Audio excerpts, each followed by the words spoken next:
할렐루야. 네, 저희가 영동프라자에 있을 때,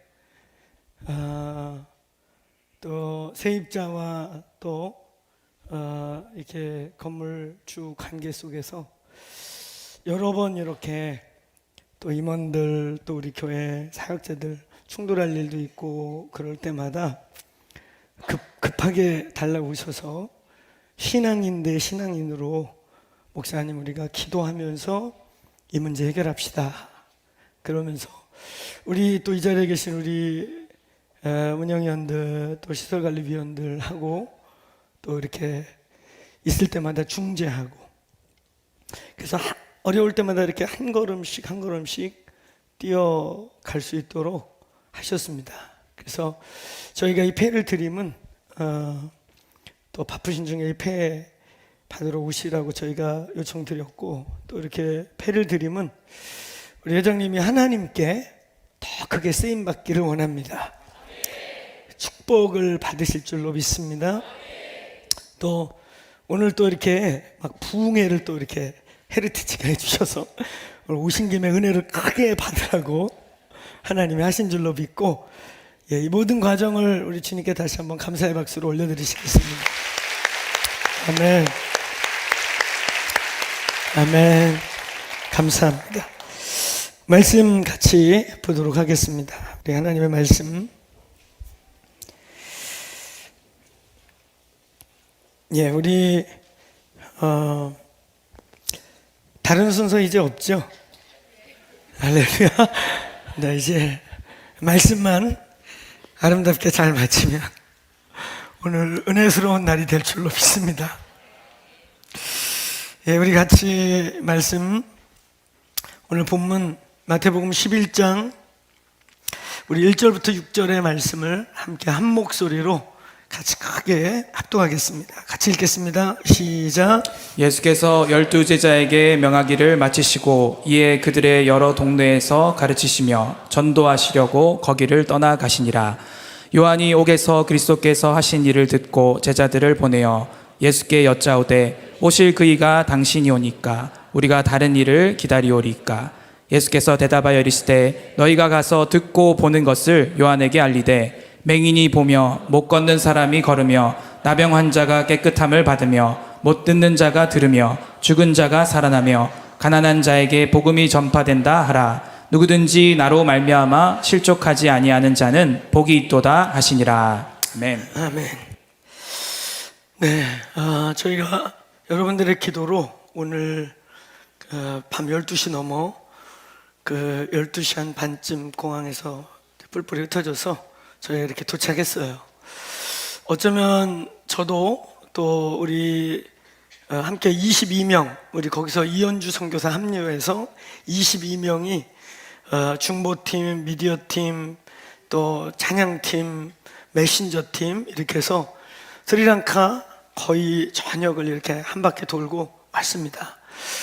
근데 아마 저도 이번같이 이렇게 타이트한, 그냥 공항에서 내려서 버스 타가지고 일단은 수도부터, 그래서 버스 타서 1시간 가까이 가서 집회를 한바탕 하루 종일 하고 바로 버스를 타고 8시간인가를 또 달려가서 하여튼 그래서 집회 끝나고 버스 타고 공항에 와가지고, 그러니까 공항에서 출발해서 한 바퀴 돌고 공항에서 돌아와서 우리 인천공항으로 떨어지는 이런 일정은 저도 처음 해봐요.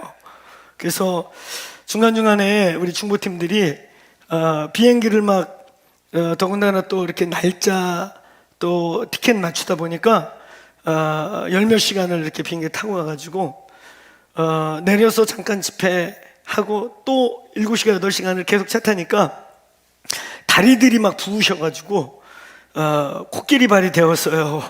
그래서 서로 발을 만지고, 이제 다리가 정말 이렇게 붓고 저도 막 다리가 찌릿찌릿하고 이제 그러면서 일정을 마쳤는데, 오늘 이 자리에 또 다 오셨는데 제가 한두 분 괜찮아요 그랬더니 너무 신기해요. 지금 컨디션 너무 좋아요. 주님이 하시면 그럴 줄로 믿습니다. 그래서 저희가 그렇게 강행군하고 스리랑카를 하나님께 올려드리고 왔습니다. 그 나라가 하나님의 영광을 보는 일이 있게 될 줄로 믿습니다. 그래서 그 승리와 함께 이 취함의 전리품이 하나님께 영광이 되고 저와 여러분이 공동체에 하나님이 주시는 영광의 전리품이 될 줄로 믿습니다. 정말 그 일정을 이제 마치고 오는데 선교사님 한 분이 저에게 그런 얘기해요. 목사님 꼭 가셔야 돼요. 꼭 가셔야 됩니까? 한두 도시만 더 뚫어내면 너무 좋을 것 같은데. 그래서 저희가 이 기념일을 마치느냐고 굉장히 막 이렇게 바쁘게 움직였어요. 그랬더니 한 분이 그런 얘기를 하세요. 목사님, 뭐 기념일이 그렇게 중요합니까? 그 해마다 찾아오는 거, 그냥 이렇게 하고 더 하시지요. 현지 목회자들이 너무 아쉬워서 은혜를 많이 부어주셨어요. 그래서 수백 명의 현지 목회자들이 참여했는데 너무 아쉬워서 또 자기 도시 안 왔다고 다음에 꼭 와야 된다고 막 그러면서 그러니까 선교사님이 아예 그냥 목사님 제끼고 갑시다. 기념일이 뭐 이렇게 중요합니까? 제가 뭐라 그랬겠어요? 우리한테는 중요합니다. 저희에겐 중요해요. 특히 8주년이라고 하는 이 수신학적 의미가 중요합니다. 저희에겐 중요해요. 그랬어요. 왜 우리에겐 중요할까요? 헤리티지를 불러갖고 또 순서들이 있기 때문일까요? 여러분 알다시피 저희 교회가 절기나 또 뭐 앞에 5주년이니 뭐 이렇게 중간중간 건너뛰면서 이렇게 저희가 오지 않습니까? 그래서 앞으로 10주년에나 크게 하나님께 감사드리는 일 하자 그러면서 이렇게 그냥 심플하게 넘어오지 않았겠습니까? 저희가 막 절기에 목숨 걸고 그런 교회 아니지 않습니까? 근데 우리에게 왜 이때가 중요한가? 여러분 저희를 뒤돌아볼 때 8년이라는 시간을 굉장히 숨가쁘게 달려왔어요. 그리고 저희가 DS홀이라고 하는 콘서트홀에서 젊은이들과 함께 장년들, 성인들 약 180명 정도가 함께 파송을 받고 콘서트홀에서 시작을 했습니다.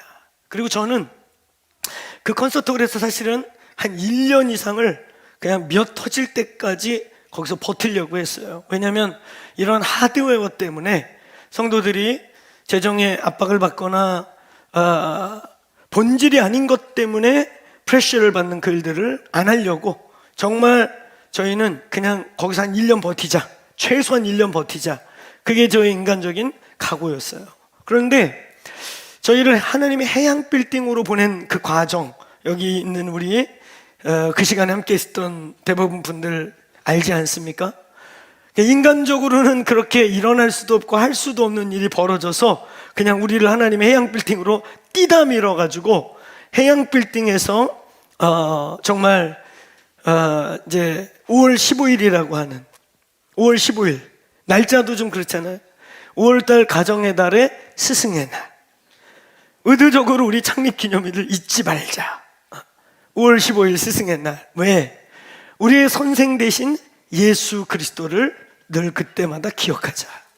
그리고 제자 삼는 교회로서 주님이 우리의 모델이 되고 우리가 주님의 제자로서 그를 따라감에 있어서 제자도라고 하는 스승 되신 예수 그리스도와 함께 그를 쫓는 삶, 제자 삼는 삶을 놓치지 말자.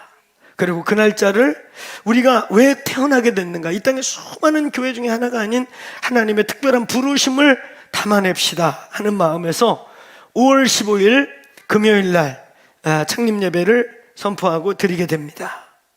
해양 빌딩으로 간 것도 정말 진짜 저희 의지 없이, 여러분 여기 계신 그때 그 시간을 통과했던 분들, 하나님을 우리를 콘서트홀에서 우리의 정말 아이디어와 전혀 상관없이 해양 빌딩으로 몰아내셨던 그때를 기억하시면 아멘 해보시겠어요?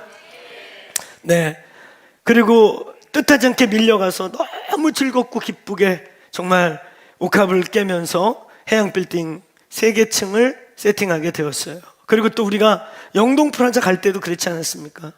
거기를 또 갈 때도 우리가 한 2년에서 2년 반마다 이사를 가게 됐는데 전혀 저에게 계획이 없었던, 그러니까 하나님께서 오늘 우리 회장님 이 자리에 함께 있게 되시고 또 저희가 영동 프라자 3년을 딱 채우고 그때도 그랬어요. 사실은 우리가 막 정신없고 이래서 뭐 급하게 어디 갈 데도 없고, 아무리 건물을 알아봐도 저희 규모가 강남에 들어갈 곳이 없고, 주지도 않고, 교회라니까 또 안 주고, 교회라고 주는데 가보면은 고는 막 머리 달만하고, 또 며칠 있다 때려 부시니까 계약서에다 언제 나갈지 모르면 쓰라고 그러고, 계약이 안 되는 거죠. 그런 여러 상황 속에서 저희가 영등프라자에서 사실 3월에 나와야 되는데, 우리 회장님 5월까지, 우리 여기 세팅 다 끝날 때까지 또 이렇게 임원들 워워하고, 이 회장님이시라고 여러분, 회장님이 다 마음대로 하는 게 아니에요.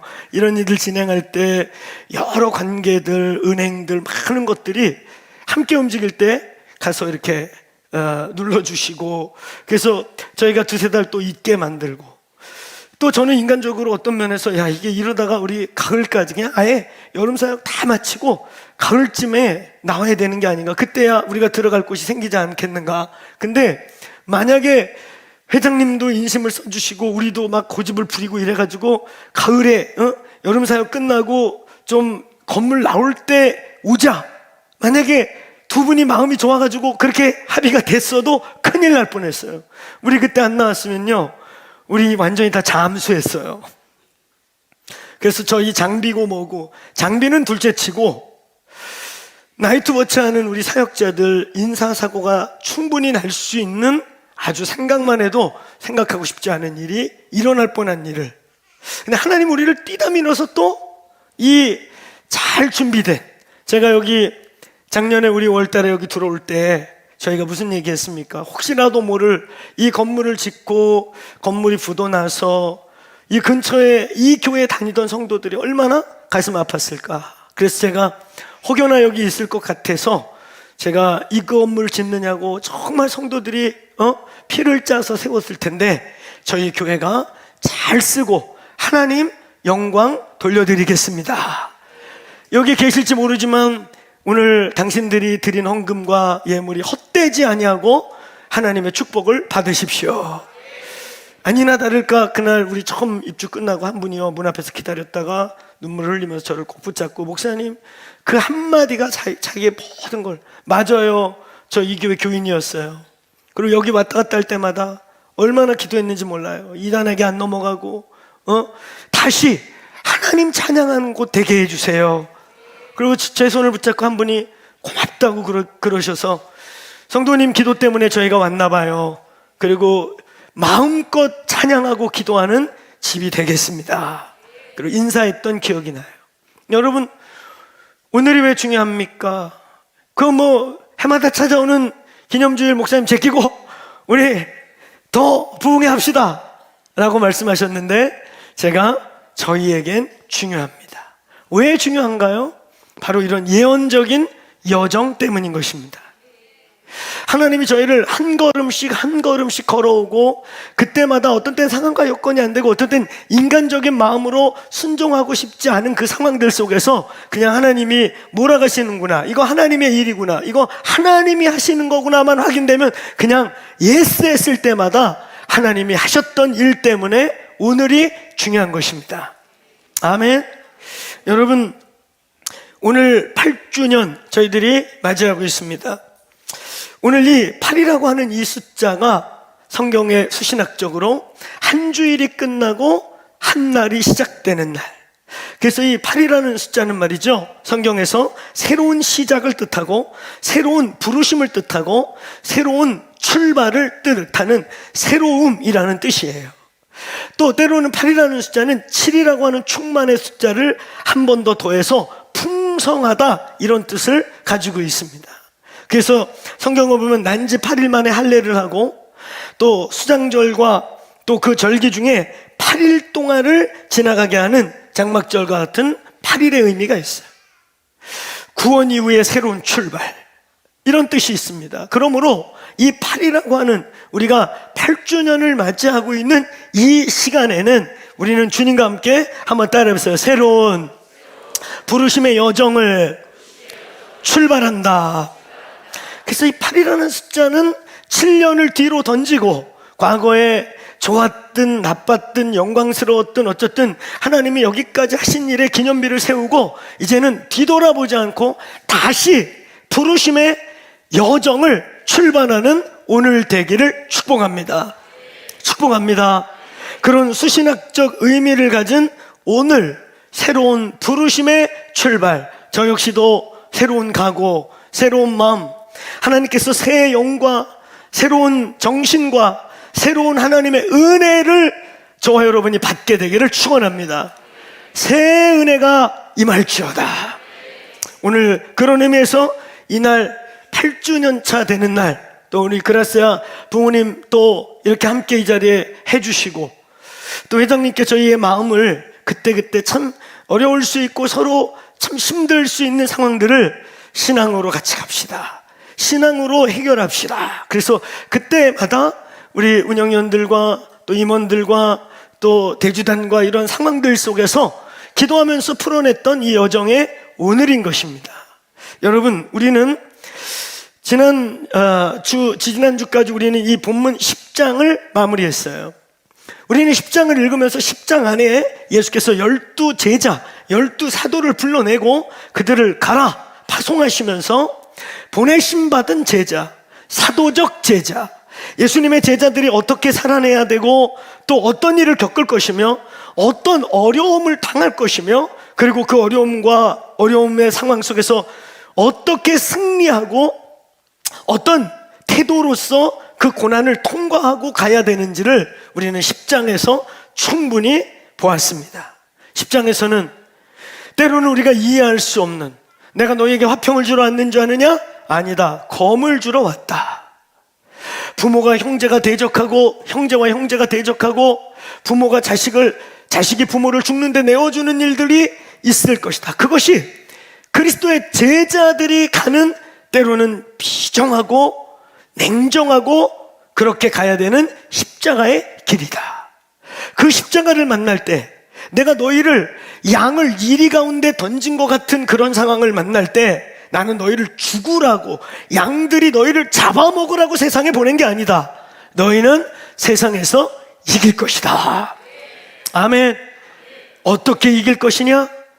뱀 같은 지혜와 비둘기 같은 순결함이라고 하는 성령의 힘으로 너희는 이길 것이다. 이것이 10장의 내용이었습니다. 여러분, 오늘 11장 우리는 주님이 특별한 감동과 메시지의 말씀을 정말 디바인하게 주지 않는 한은 하나님이 이 시즌에 나누고 묵상하라는 말씀을 순차적으로 저희들이 진행해 가고 있어요. 창립 기념일인 이번 주 오늘 11장 순차를 따라 우리에게 주시는 이 11장의 말씀, 10장의 제자들을 부르고 파송하고 그들이 어떻게 승리해야 될지를 말씀하신 이후에 오늘 11장이 열리는 것입니다.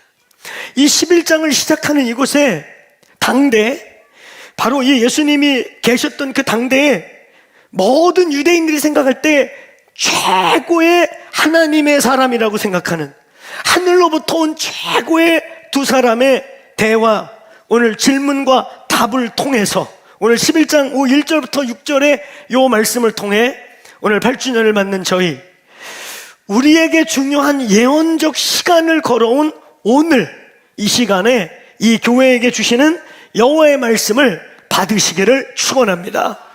축원합니다. 오늘 예수께서 제자들을 부르시고 그들을 특별히 파송하는 것까지를 요한이 뒤에서 지켜보다가 제자들을 보내서 질문을 하시는 것입니다. 요한이 어떤 사람입니까?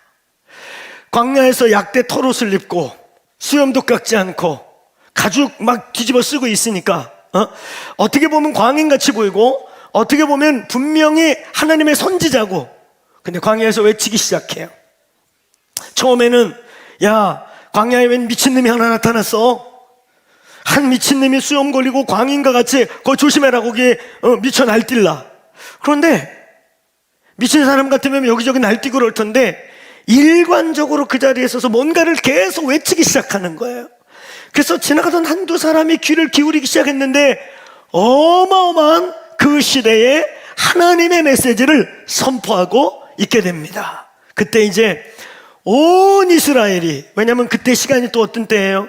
400년 동안 하나님의 선지자가 멈췄던, 400년 동안 하늘의 소리가 침묵했던, 400년 동안 하나님의 메시지가 그리웠던 이스라엘에게 어느 날 광야에서 하늘의 소리를 막 선포하는 소리가 들린 것입니다. 그때 온 이스라엘이 가서 저분이 메시아인가 보다. 그래서 온 이스라엘이 가서 회개의 침례를 받기 시작해요. 그가 메시아인 줄로 알고 그에게 모든 것을 집중하고 온 이스라엘이 가서 신분의 고하를 막론하고 그에게 사죄의 회개의 침례를 받았던 그 요한이 어느 날 갑자기 내가 아니야, 내가 주인공 아니야, 나는 저 사람의 신들매 푸는 것도 감당치 못해, 나는 없어져야 하겠고 저 사람은 흥해야 하리라.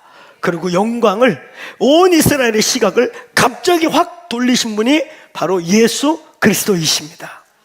아멘.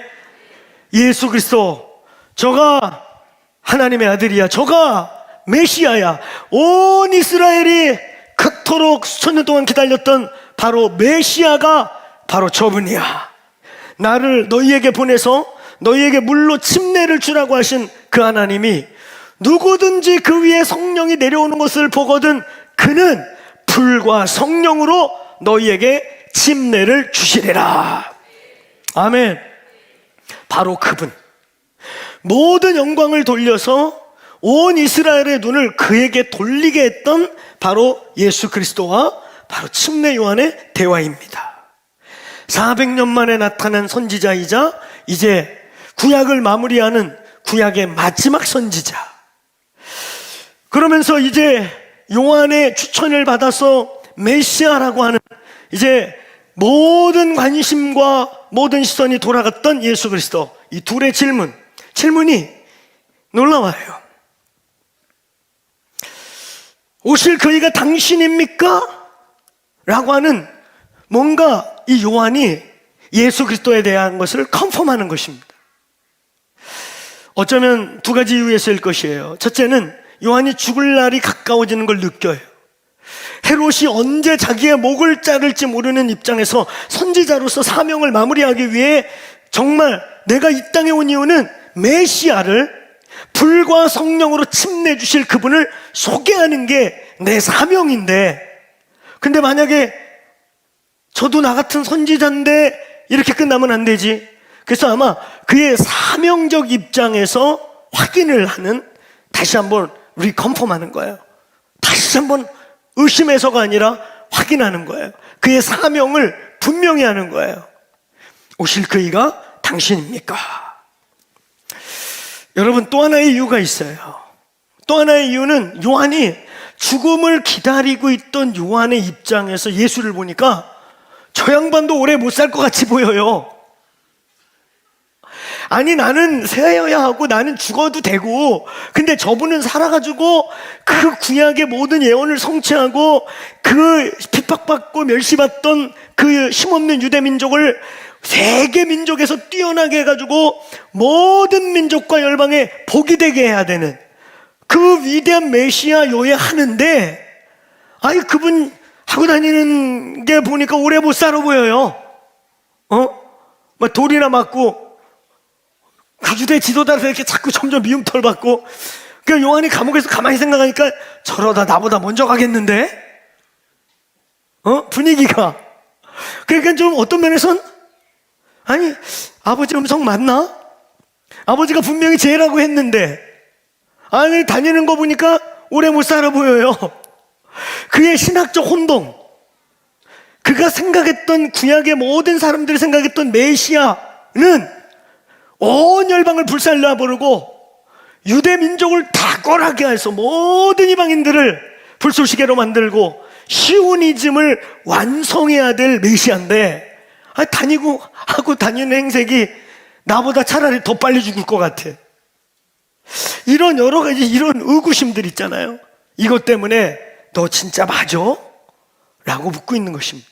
여러분, 이 질문 속에 이때 저희 공동체가 받은 비전과 부르심, 8주년이라고 하는 새로운 부르심의 여정을 출발한다고 하는 이 수신학적 의미를 가진 오늘 주님의 말씀을 듣게 되기를 축원합니다. 주님의 뜻을 알게 되기를 축원합니다.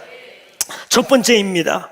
오늘 요한의 질문을 통해 저희가 한 번 더 확인해야 될 우리의 부르심, 그 부르심을 이루기 위해 이 요한의 질문 속에서 우리는 그 부르심을 이룰 준비가 됐는가? 첫 번째 질문이 이것입니다. 오실 그이가 당신 맞습니까? 아니면 다른 일을 기다려야 합니까? 아주 심각한 질문이에요. 여러분, 저희 교회의 비전의 첫 번째가 뭐냐면 1세기 초대교회의 사도행전적 교회의 회복을, 교회의 부르심을 회복시키는 것입니다. 한번 따라해보세요. 교회로 교회되고 예배로 예배되기 위해, 교회로 교회되고 예배로 예배되기 위해 오늘 이 요한과 예수 그리스도의 이 질문과 대답 속에서의 우리의 부르심.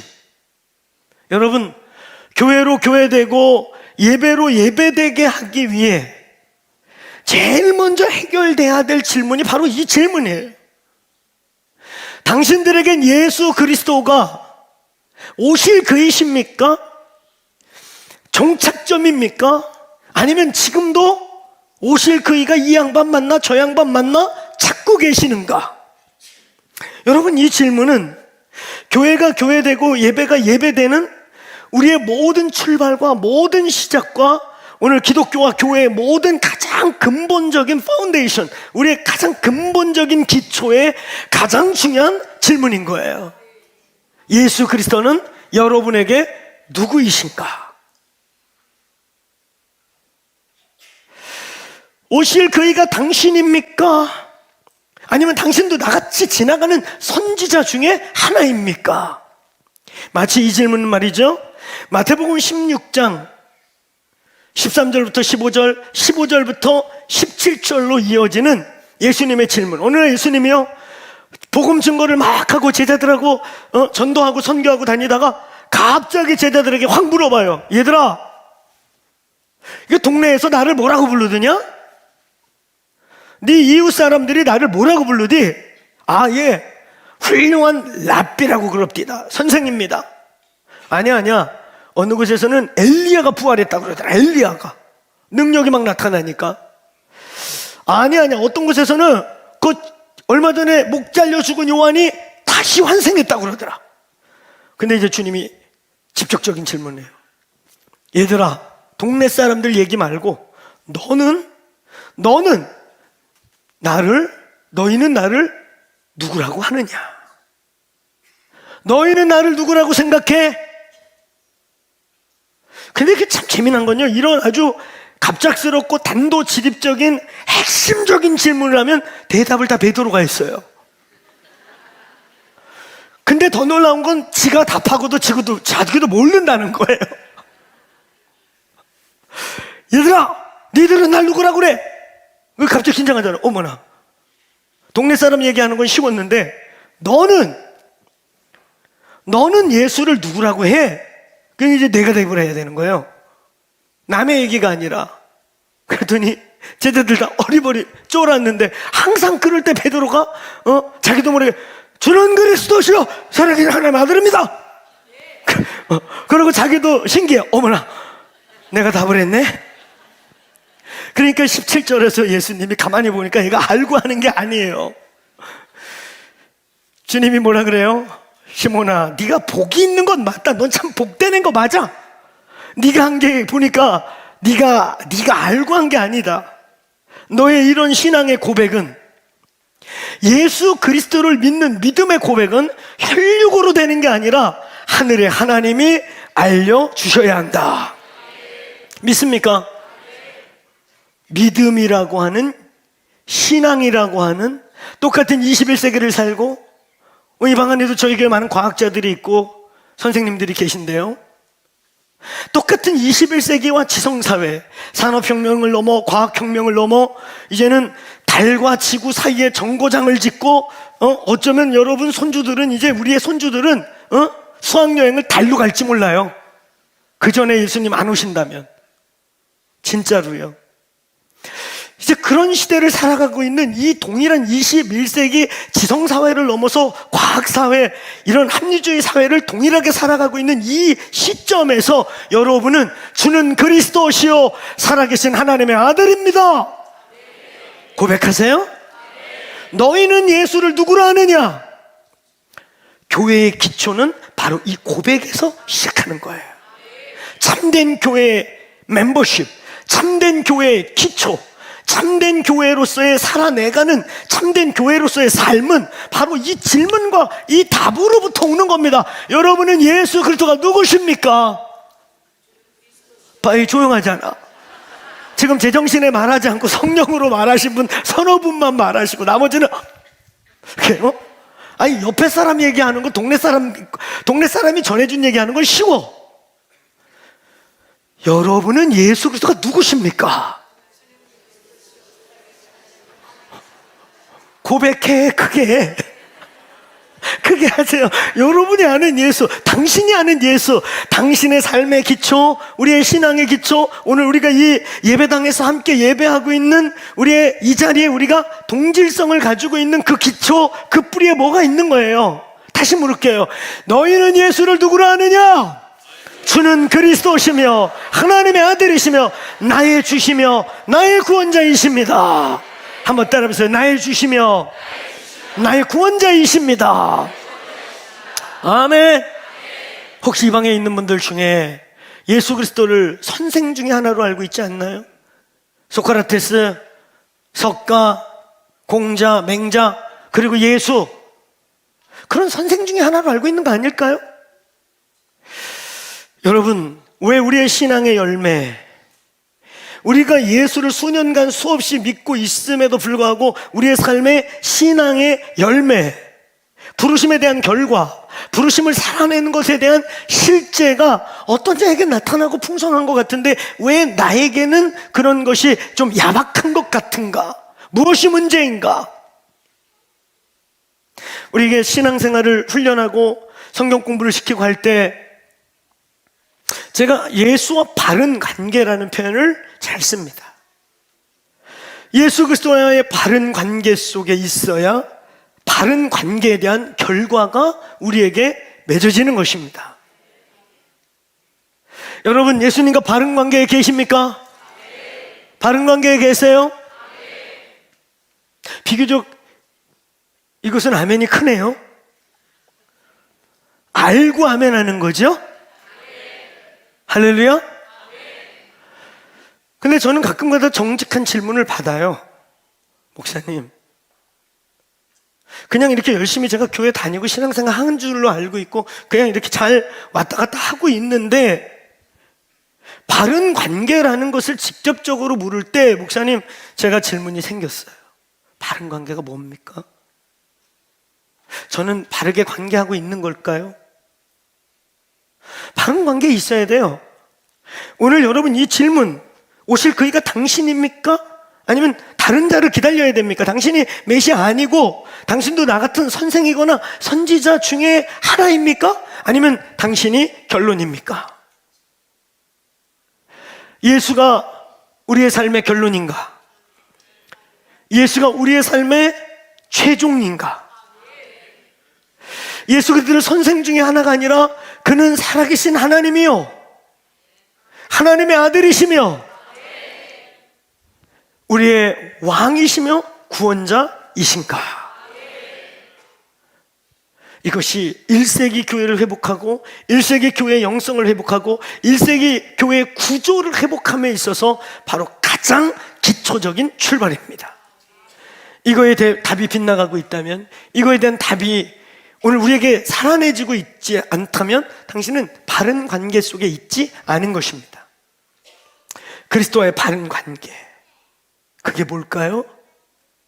목사님, 어떻게 해야 주님과 저 나름 열심히 하고 있는데요, 바른 관계가 뭘까요? 저와 여러분은 그리스도와 바른 관계 속에 있을까요?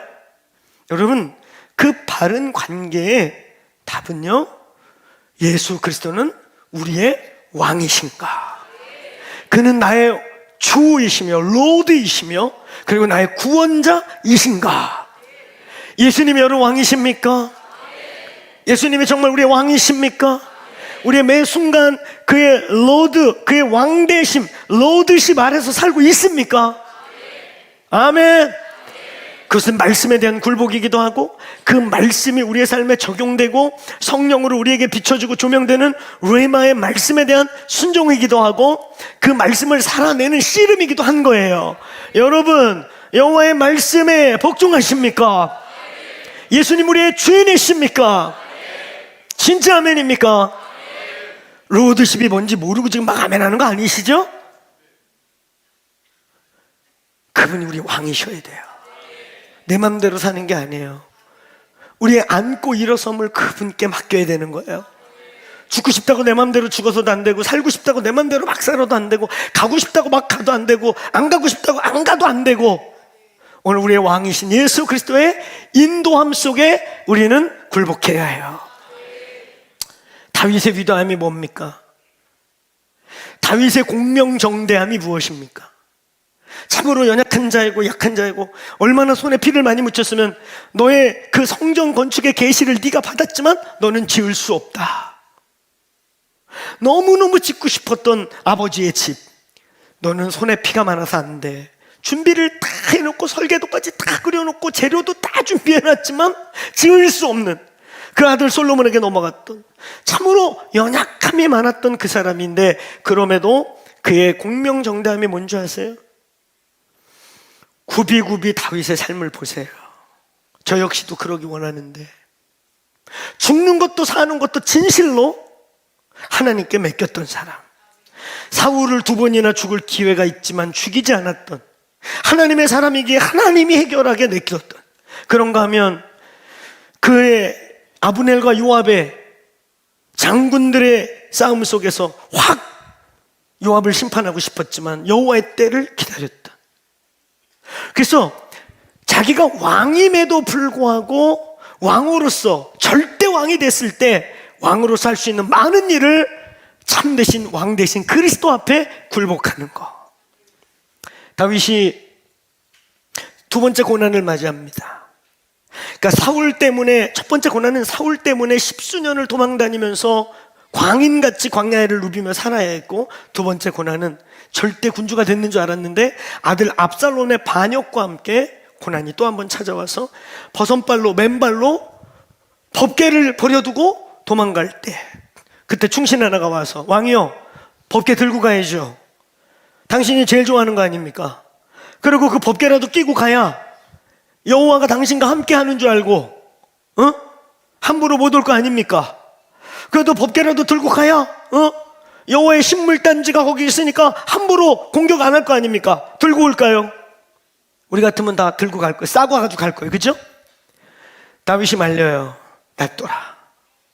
지금 이 사건이, 이 해프닝이 돼버리면 이 시츄에이션이 말이지, 여호와가 나에게 주는 일이라면 나는 법궤 앞에 다시 오지 못할 것이다. 그러니까 여호와를 초월하지 않겠다는 거예요.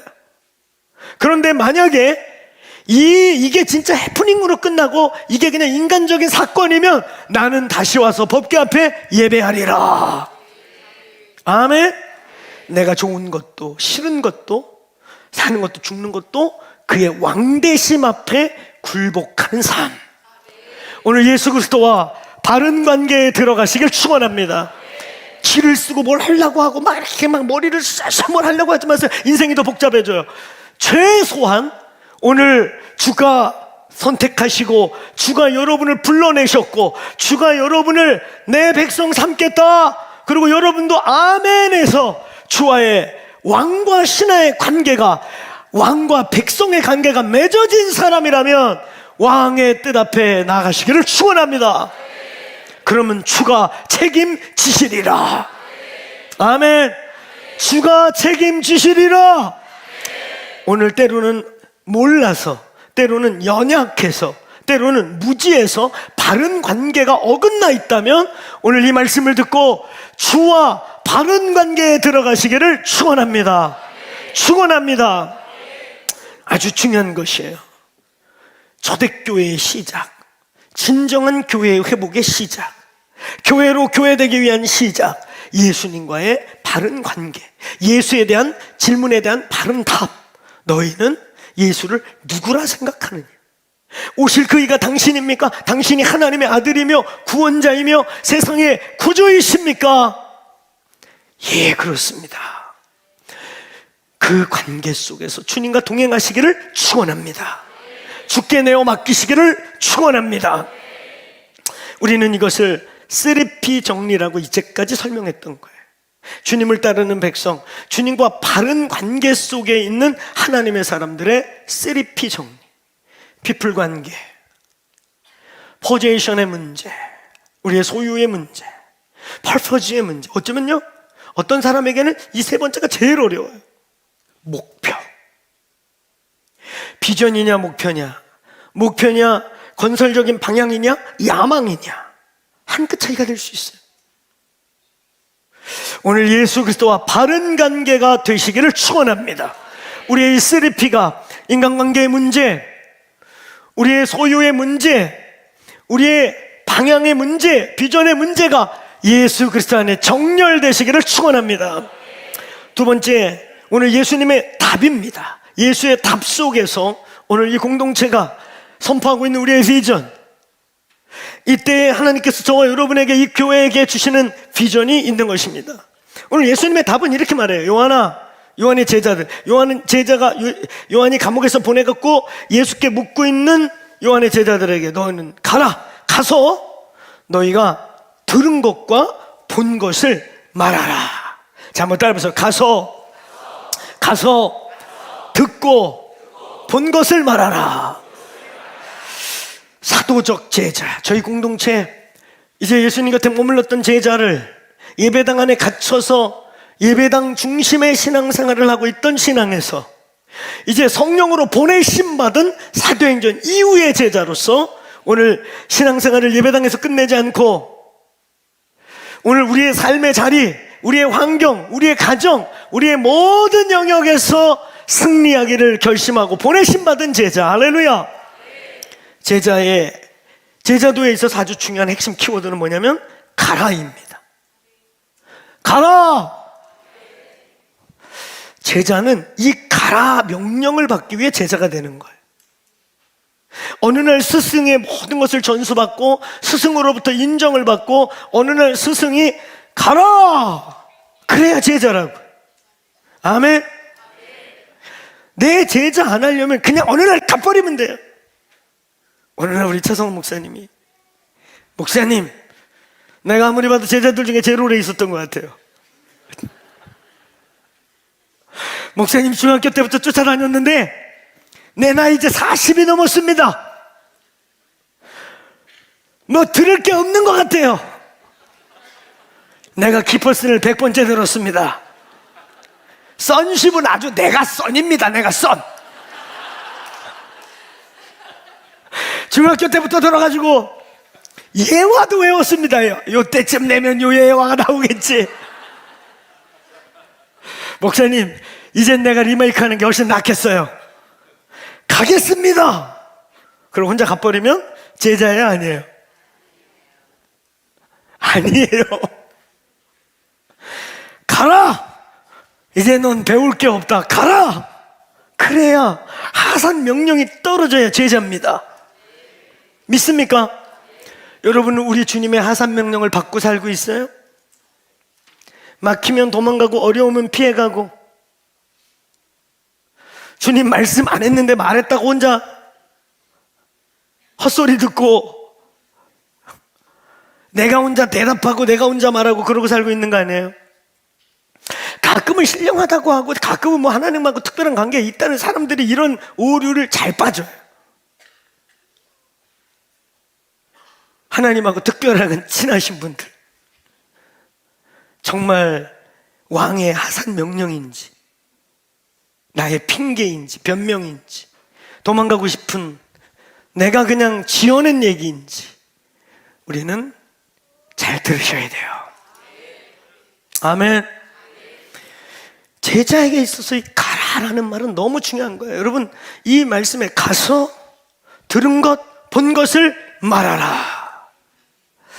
여러분, 이 마태복음이 끝나는 마태복음 28장 18절로 20절은 이 마태복음을 어떻게 끝냅니까? 가라로 끝내. 가라! 가서 너희는 모든 족속으로 제자를 삼아 아버지와 아들과 성령의 이름으로 침례를 주고 내가 너희에게 분부한 모든 것을 가르쳐 지키게 해라.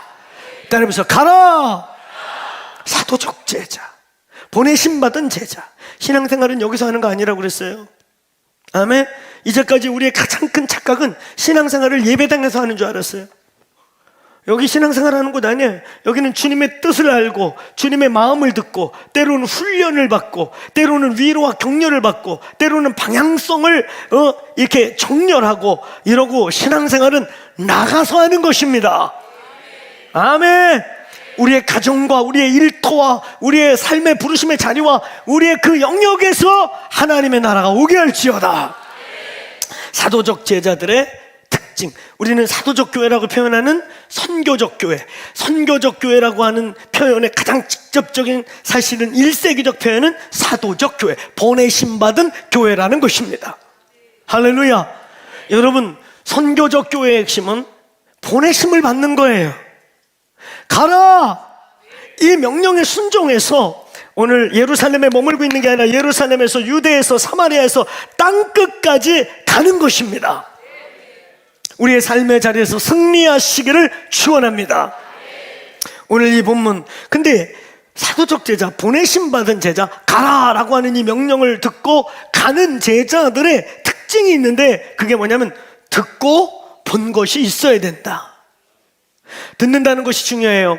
보는 것도 중요한데 오늘 본 것은 내가 직접 보고 어쩌면 그거의 증인이 되는 것인데 듣는다는 것은 뭐냐면 다른 사람이 본 거, 다른 사람이 겪은 얘기를 객관적으로 듣는 거예요. 어쩌면 보는 건 주관일 수 있어요. 너 봤어? 너 봤어? 이 말이 제일 무섭잖아. 너 봤어?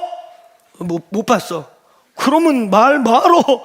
그래도 들은 게 있어서 들은 것만 갖고는 안 돼요. 네가 봤냐고 네 눈으로 봤다 그럼 할 말 없잖아. 봤다. 봤어? 근데 듣기는 했는데 못 봤다 그러면 네가 어서 이상한 얘기를 들은 거야. 네 눈으로 봐야지. 사도적 제자의 특징은요, 복음을 들은 자일 뿐만 아니라 본 자여야 하는 것이에요. 예수를 보았나? 성령으로 우리의 영이 예수를 보았는가? 우리의 삶을 다 드릴 만큼 예수가 확실한가? 확실합니까? 예수님과의 관계 분명해요? 예배당에 아무리 들랑달랑거리고 신앙생활을 5대가 믿었어도 관계가 어그러져 있으면 열매 없고 관계가 어그러져 있으면 오늘 우리는 상관없는 자가 될 수 있어요. 여러분, 그 예수님과의 바른 관계 속에 이제 어느 날 우리를 주님이 제자로서 가라라고 한단 말이죠. 그 갈 때 우리에게 있어서의 무기는 무엇이에요? 들은 것과 본 것. 어쩌면 저와 여러분, 우리 모두는 어떤 형태든 복음을 들은 자들인 것입니다. 누군가 우리에게 복음을 전했고 성령이 우리에게 말씀하셨고 그래서 똑같은 21세기를 살아가는데 예수를 선생 중에 하나가 아니라 주는 그리스도시요 살아계신 하나님의 아들입니다. 똑같이 과학혁명 시대를 넘어 이제 우주정거장을 짓고 있는 미래 어떤 사회가 올지 모르는 이때에도 그리스도는 살아계신가? 아멘. 이것은 듣고 본 자들이 고백할 수 있는 거예요. 믿음의 기적이라고 하는 이것은 때려 죽여도 육신을 죽이는 자를 두려워하지 마라. 너의 영혼을 멸망시킬 수 있는 자를 두려워하라. 이 주님의 말씀, 이거 21세기에도 동일하게 우리에게 기초가 되는 이 진리, 오늘 듣고 본 자, 복음을 성령에게 누군가 여러분에게 말로 전했지만 그것을 성령으로 내 영이 들은 자들, 그리고 나의 영으로 예수의 부활을 본 자들이 증인이 되는 것입니다. 사도적 제자는 저희 공동체가 예수님 곁에 머물렀던 제자, 예배당 안에서 신앙생활을 예배당에서 하는 건 줄 알고 예배당에 갇혀있던 제자를 이제 가라, 세상으로 보내심 받은, 사도행전 이후에 성령으로 보내심 받은 제자들이 되시기를 축원합니다. 오늘 주 예수의 이름으로 명령하고 선포하는 것은 우리의 삶의 자리, 우리에게 부르심의 자리, 우리에게 맡기고 있는 자리, 그것이 자녀를 키우는, 자녀들에게 손꼽 밥을 만들어 먹이고 남편과 자녀를 봉양하는 일이든, 우리의 아주 위대하고 원대한 큰 영역에서 목숨을 걸고 내 생을 걸고 싸우는 그런 대의적인 일이든, 주님이 가라고 보내신 자리에서 승리하시기를 선포합니다. 여러분의 삶의 자리에서 이길지어다. 명분이 있는 승리가 있기를 바랍니다. 이길 이유가 있기를 바랍니다. 이를 악물고 버티면서 내 삶의 자리, 우리의 부르심의 자리를 사수해내고 예수 그리스도의 깃발을 꽂아야 될 이유 있는 승리가 있을지어다. 우리의 신앙의 자리는 여기가 아니라 우리 밖이라는 것을 잊지 마시기를 축원합니다. 가라!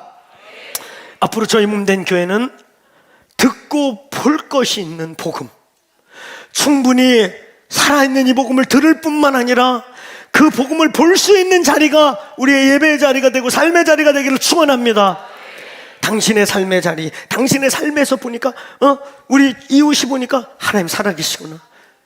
당신의 삶에 이 공동체의 예배와 우리의 삶을 보니까 하나님 살아계시다 보여줄 수 있기를 축원합니다. 아멘. 들을 수가 있고 볼 수가 있는 복음, 남의 얘기를 남의 다리 긁는 것처럼 말하지 않고 예수의 살아계심과 오늘도 역사하심이 우리에게 들리고 내 눈으로 보임 바 되어 우리가 증거할 수 있는 보내심 받는 제자가 되기를 축원합니다. 끝으로 세 번째입니다. 오늘 가서 네가 들은 것과 본 것을 전하라고 했던 그 뭘 보고 무엇을 들었는가, 무엇을 가서 전하라고 한 것인가, 그게 바로 5절에 기록되어 있습니다. 맹인이 보고 걷지 못하는 자가 걷게 되고 나병 자가 깨끗함을 받게 되고 포로된 자, 갇힌 자, 가난한 자들에게 아름다운 소식이 증거되는 것을 가서 들은 것과 본 것으로 전해라. 이것의 의미가 무엇입니까? 저희 공동체가 선포하고 외치고 있는 아주 중요한 메시지, 하나님의 나라 복음, 하나님의 나라의 완성. 여러분이 하나님의 나라라고 하는, 오늘 여기요 소경이 눈을 뜨고 안진뱅이가 일어나고 문둥병자가 깨끗게 되고 가난한 자에게 아름다운 복음이 증거된다, 이거는 지금 치유 사역을 말하는 게 아니에요. 단순히 신유의 역사가 일어나는 거 가서 얘기해라, 병 낫고 있다, 기적이 일어나고 있다, 이 얘기를 말하는 게 아니에요. 더 크게는 뭔지 아세요? 이걸 다 포함해서 따라해보세요. 하나님의 나라가 내려왔다. 그분의 통치와 다스림, 할렐루야. 그 속에서 치유의 기적도 일어나고 결박된 자들이 자유케 되기도 하고 생의 목적을 찾지 못하는 자들이 인생의 방향을 찾기도 하고, 할렐루야. 정의와 공의가 구부러졌던 것들이 펴지기도 하고 하나님의 나라를 보았다. 여러분, 이 말씀이 어디에 나와 있습니까? 이사야 61장 1절부터 3절에 주 여호와의 신이 내게 임하였으므로 나를 보내사 포로된 자를 자유케 하고 갇힌 자에게 노임을 선포하고 가난한 자들에게 복음을 전하며 여호와의 신원의 날과 해방의 날이 왔다 증거하라. 할렐루야. 이 이사야서 구약에 예수님 오기 전에 수백 년 전에 저 예언이 오늘 누가복음 오늘 14장 16절부터 19절에 또 반복적으로 선포되고 있지 않습니까? 예수께서 회당에 들어가서 이사야서를 펴가지고 말씀하시는 것입니다. 선지자 이사야의 글을 읽고 똑같이 포로된 자, 갇힌 자, 묶인 자들이 자유케 되고 그리고 가난한 자와 고아와 과부들에게 하나님의 신원하심이 증거된다. 그리고 그것이 예언이 아니라 저 본문 21절에 이제 너희의 귀에 응하였다. 실제로 들리고 보여지기 시작했다. 이걸 우리는 총칭해서 뭐라고 말하느냐? 따라서 하나님의 나라 복음을 증거하는 교회가 되기를 축원합니다. 죽어서 가는 천당을 뛰어넘어, 여러분, 예수의 복음의 핵심은요, 죽어서 천당 간다. 근데 죽어서 천당 간다라고 하는 영혼과 내세에 대한 소망을 얘기하는데 중요한 게 뭐냐면 당시에 헬라 철학을 가진 사람들이나 오늘 여러분 이 방 안에 있는 유교와 불교적 가치관이 혼돈돼 있는 분들에게는 어떤 지금 하나님의 나라 그러면 어떻게 들리냐? 아이고 이놈의 이 풍진 썩고 더러운 세상 빨리 죽어버려서 저 저승 여기 이승이야. 저 저승에 저 안 보이는 나라 가는 저승 갈래요? 여러분 예수께서 말하는 하나님의 나라는 완성된 영원한 나라일 뿐만 아니라 그 나라가 그 영원한 나라가 오늘 우리에게 임하기 시작했다는 거예요. 오늘 우리의 삶에 임하기 시작했다는 거예요. 죽어서도 갈 영원한 나라이지만 죽어서 갈 날을 기다리는데 지금 하나님의 나라가 없다. 지금 하나님의 나라가 경험되지 않는다. 죽어서도 아닐 수도 있어요. 지금 하나님의 나라에 속하지 않은 사람들은요, 지금 하나님의 나라 안에 있지 않은 사람은 죽어봤는데 아닐 수 있어요. 오늘 예수께서 말씀하고 있는 것은 이승저승, 이원론적 분리된 이 땅은 아주 마귀가 통치하는 버려지고 더러운 세상인데 어느 날 이 육신을 벗으면 저 저승, 저 딴 세상에 가라 이 얘기가 아니에요. 오늘 예수님의 복음의 시작을 기억하세요. 마태복음 4장 17절 회개하라 천국이 오기 시작했다. 오늘 우리의 예배, 저와 여러분의 삶의 자리, 지금 우리의 삶에서 하나님의 나라가 경험되기를 축원합니다. 오늘 그 당시에 소경이 눈을 뜨고 안진뱅이가 일어나고 특별히 문둥병자, 나병 환자가 깨끗이 된다는 것은 특별히 이 나병 환자는 신명기 레위기의 저주한 형벌이기 때문에 이건 단순한 질병이 아니라 하나님의 죄의 증거로 저주의 상징이었단 말이에요. 근데 그게 치유를 받는다? 이것은 뭐예요? 이제 용서받지 못할 죄가 없다. 예수께서 우리를 용서하시는 복음이 시작됐다. 그리고 그 복음을 통과하고 들어갈 때 이제는 죽어서 가는, 영혼과 육신이 분리되어야만 가는 하나님의 나라가 아니라 지금 하나님의 나라가 임하였다. 이 교회 예배할 때마다 우리가 이렇게 모여서 예배할 때, 여러분 여기는 신앙생활을 여기서 하는 곳은 아니지만 신앙생활을 하기 위해 하나님의 나라를 경험하는 곳, 하나님의 나라가 임하는 곳, 하나님의 나라가 우리 안에 우리와 함께 충만하게 부어지시기를 축원합니다. 축원합니다. 하나님의 나라이자 하나님의 나라를 운반하고 우리가 가는 곳이 하나님의 나라가 되는 보내심 받은 제자들이 되기를 축원합니다. 오늘 하나님의 나라를 봅시다. 그 나라를 만집시다. 우리가 예배할 때마다 지금 저와 여러분의 삶에서 그 하나님의 통치와 다스림이라고 하는 하나님의 왕되심이 나타나야 될 모든 영역에 예수가 왕되실지어다. 아멘. 오늘 예수님이 왕되실지어다. 오늘 질병의 문제, 묶임의 문제, 오늘 가난과 저주의 문제, 또 우리의 관계 속의 저주의 문제, 우리가 벌어지고 있는 이 상황 왜 이러날까 많은 부분에 보이지 않는 세계에 저주와 결박들이 많다 이거지요. 이것들이 십자가에서 끊어질지어다. 아멘. 하나님의 통치와 다스림, 하나님의 나라가 무엇이냐? 장소적 개념이기 이전에 취해법권적 통치와 다스림의 개념. 최소한 우리가 예배하는 이 순간, 오늘 우리 공동체가 한 이름으로 한 살을 먹고 한 피를 받아 이제 예수 그리스도의 한 형제 자매로 오늘 한 주님을 높이기 위해 최소한 모이는 이날, 여기에 하나님의 나라가 임할지어다. 오늘 저와 여러분이 이곳에서 하나님의 나라를 경험하고 맛보고 보내심받아 저와 여러분이 살게 될 우리의 가정, 우리의 삶의 자리, 그 자리에서 오늘 더 크로스 처치 교인들이 가는 그 자리에서 하나님의 나라가 있을지어다. 아멘. 저와 여러분을 통해 보고 듣고 보내심받은 우리를 통해 하나님의 나라가 터치되고 나타나고 역사하시기를 축원합니다. 하나님의 나라 여기 있다 저기 있다 하지 마라. 너희 안에 있다. 우리 안에 있다. 이미 임하였느니라.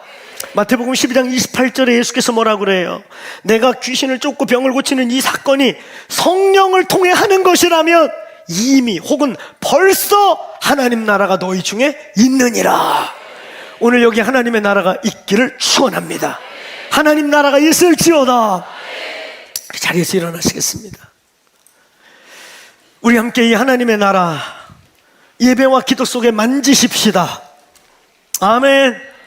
오늘 이미 우리 속에 있는 그 나라, 오늘 우리가 모일 때 우리의 모임 중에 임하는 그 나라, 그리고 우리를 주님이 가라, 가라, 너희의 삶의 자리로 가라, 가라고 그러는데 이렇게 아멘들을 하네. 안 가고 싶은가 봐. 가장 결정적으로 아멘을 크게 해야 될 때는 가라야, 알겠죠? 그게 우리 기독교의 핵심이고 제자도의 핵심이에요. 제자도는 머물려고 있는 게 아니에요.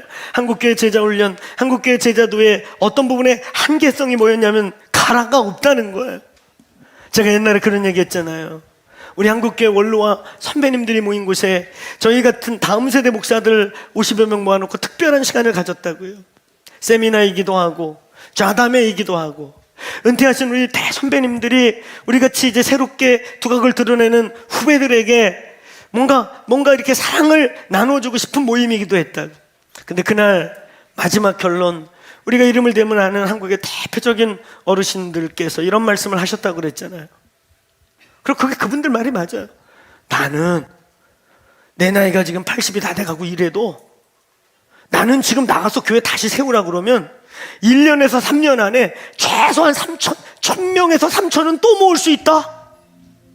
그러실 수 있을 거예요. 그분들의 그 실력과 그분들의 이 한국교회의 족적은 충분히 깃발 꽂고 내가 뭔가 새로운 뜻이 있어서 뭔가 한다 그러면 그 새로운 뜻 앞에 최소 1년에서 3년 안에 1000에서 3000명, 한 목사님 5000명까지는 우리 모을 수 있다.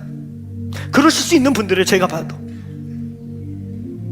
근데 이분이 이런 얘기를 하셨어요. 그런데 이게 핵심이었어요. 그런데 우리 후배들한테, 그런데 말이야, 교회는 모으는 데가 아니고 사실은 보내는 데인데, 근데 이 어르신들이 우리한테 그런 얘기했어요. 우리는 모으는 거 잘해. 또 하라고 그래도 모을 수 있다니까? 근데 보내는 걸 어떻게 해야 될지 모르겠어. 그거 이제 니들 먹여. 이러고 끝내셨어요. 이제 주님의 오심이 가까운 때를 맞이하고 있는 저와 여러분요, 그리고 이제 저를 기준으로 위아래로 5살 혹은 10살 선후배들요, 새롭게 이 땅에 복음의 유업을 받아서 복음의 어쩌면 3세대 4세대를 이어여 가야 할 저와 여러분이요, 이제 우리는 모이는 거 잘하는 것도 중요한데, 마지막 때가 되면 여러 모양으로 모여야 하는데, 근데 중요한 건 이제 가는 걸 잘해야 돼요. 가라! 우리의 삶의 자리와 세상 끝까지 가라! 가대 우리를 죽으라고 보내는 게 아니고, 가대 무능하게 보내는 게 아니라, 하늘과 땅의 모든 권세를 내가 가졌다. 내가 땅 끝까지, 세상 끝날까지 함께 하겠다. 아멘. 오늘 시간 우리 기도할 때, 하나님 가겠습니다. 오늘 이 말씀처럼 이제 예수 그리스도의 바른 관계를 회복하겠습니다. 바른 관계를 회복하셔야 합니다. 그게 먼저입니다. 아멘. 그리고 그분께 듣고 보고 가겠습니다. 돌이켜질 수 없을 것 같고, 무너졌고 망가진 것 같고, 다시 기회가 없을 것 같고, 회생되지 않을 것 같은 그 자리에 부활의 주님, 생명의 주님, 살리는 주님, 선생이 아니고 4대 종교의 창시자 중에 하나가 아니라, 너희는 예수를 누구라 하느냐? 주는 그리스도시고 살아계신 하나님의 아들이십니다. 이 고백을 중심으로 하는 자들에게 부활의 예수님의 능력이 함께 하시기를 축원합니다. 다시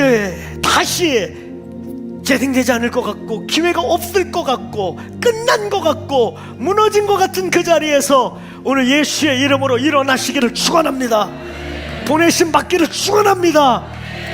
그 예수 그리스도를 다시, 오늘 오실 그 이가 당신입니까? 아니면 다시 누구를 기다려야 합니까? 하는 이 질문에서부터 재정립하시고 일어나시길 바랍니다. 그리고 하나님의 나라 아들이 되시길 바랍니다. 이 시간 우리 함께 기도할 때 한 20-30초 우리의 목소리와 우리의 마음으로 고백하며 기도하고 제가 축도로 마치는데요, 하나님, 이제 보내심 받는 제자가 되게 해주십시오. 내가 들은 것과 본 것이 있는 복음이 분명한 예수 그리스도의 제자가 되게 해주십시오. 이제 기회가 없다 말하지 않고 끝났다 말하지 않고 부활의 예수님, 죽음을 살리는 예수 그리스도와 함께 다시 가라. 내 삶의 자리와 부르심의 자리로 일어나게 하여 주옵소서. 내 영혼아 예수를 바라볼지어다. 내 영혼아 예수와 다시 바른 관계로 시작할지어다. 내 영혼아 예수를 보고 듣고 내 삶의 자리에서 나타낼지어다. 오늘 주와 다시 새로운 관계로 더 크로스 처치는 새로운 부르심의 여정을 시작할지어다. 오늘 그렇게 우리의 30초 우리의 목소리와 나의 고백과 나의 삶의 자리를 하나님께 올려드리며 나가십시다. 기도하겠습니다. 주여, 그렇습니다 하나님, 그렇습니다 하나님, 역사하시옵소서.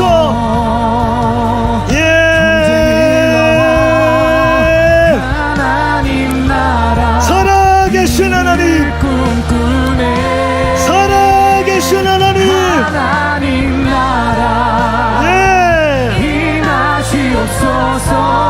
하나님의 나라가 임하십시오.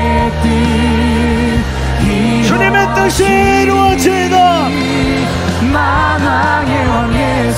세상 끝날까지 증인이 되겠습니다.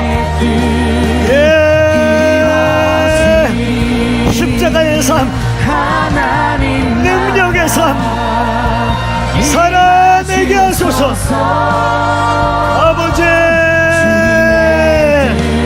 너희는 가라. 보내심을 받을지어다. 누구도 예수로 인하여 실족하지 말지어다.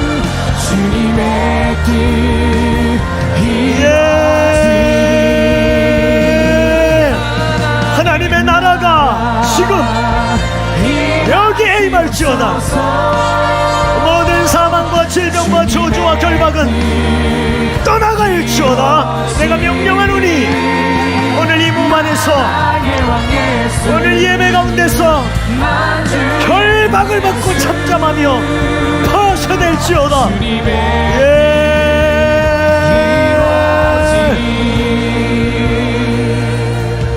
주님 선포합니다. 오늘 본문 맨 끝절 6절에 누구든지 나로 인하여 실족하지 아니하는 자는 복을 받을 것이다. 좌우지간 오해하지 말고, 사람 때문에 상처를 받더라도 좌우지간 예수 그리스도만 붙들고 있어서 예수가 너를 넘어뜨리는 게 되지 않는 한 복을 받을지어다. 오늘 그 말씀의 선포대로 오늘 우리가 예수로 인하여 실족하지 아니하며 그 예수로 말미암아 복을 누리게 하여 주옵소서. 오늘 하나님 8주년 새로운 부르심의 출발이라고 하는 상징과 의미적 숫자 안에서 더 크로스 처치에 속해 있는 오늘 한 사람 한 사람이 새로운 부르심의 여정 앞에 설지어다. 승리할지어다.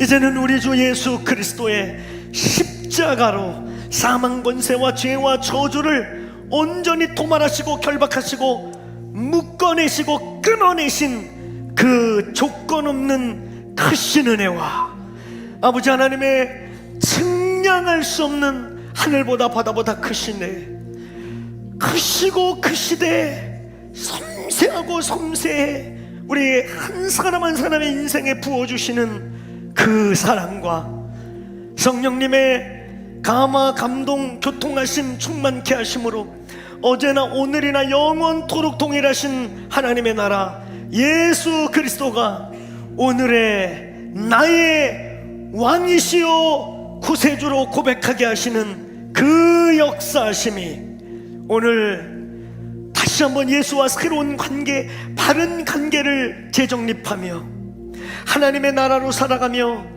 이제는 나의 삶의 자리와 우리의 모든 부르심 그 자리에서 승리할 것을 다짐하고 결심하며 주님을 바라보는 오늘 2부 청중들 한 사람 한 사람 머리머리 위에와 오늘 더 그로처치 위에와 오늘 온라인으로 참여하며 함께 주 앞에 쓰고 있는 모든 하나님의 백성들 머리 위에 지금부터 영원토록 부어주시고 충만하게 하시기를 축원하옵나이다.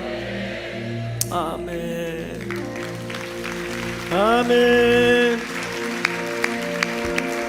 지금 영광 받아 주옵소서.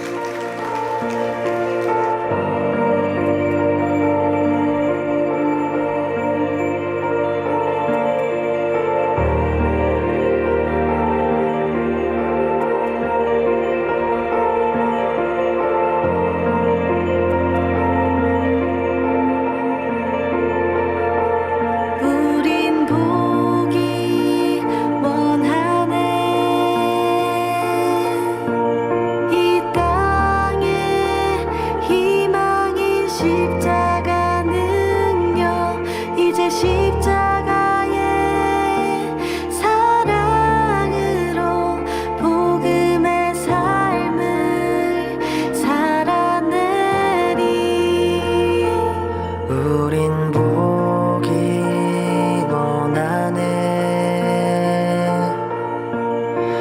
주님 거하실 온전한 처소, 우리 기도와 예배